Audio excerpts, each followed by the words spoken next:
ম্যাপার যেটা block site project, ন্যাপার section,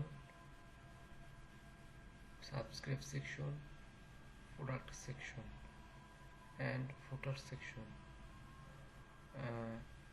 এখান থেকে সাবস্ক্রাইব করে রাখতে পারবো, যেমন alif@gmail.com।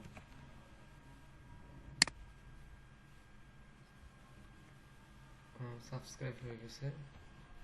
অ্যান্ড ডিফল্টভাবে সব প্রোডাক্টগুলি শো করবে। যখন আমরা টেকনোলজিতে ক্লিক করব, টেকনোলজি রিলেটেড প্রোডাক্টগুলো শো করবে। স্টার্টআপ ক্লিক করলে স্টার্টআপ রিলেটেড প্রোডাক্টগুলো শো করবে। অ্যান্ড লাইফস্টাইল করলে লাইফস্টাইল রিলেটেড প্রোডাক্টগুলো শো করবে। যখন ড্যাশবোর্ডে ক্লিক করবো, ড্যাশবোর্ড অপশন নিয়ে যাবে। ডিফল্টভাবে আমাদের ড্যাশবোর্ড অল ব্লকস লিস্টে নিয়ে যাবে। ব্লক লিস্টে যতগুলো ব্লক আছে সবগুলো ডেটাবেস, যতগুলো ব্লক আছে সব ব্লকগুলো শো করবে।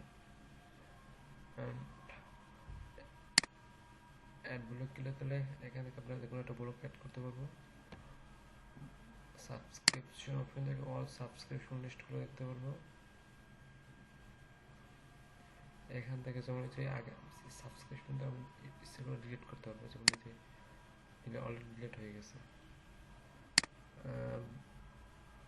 ব্লক লিস্ট থেকে আমরা যে কোনো একটা ব্লক ডিলিট করতে পারবো।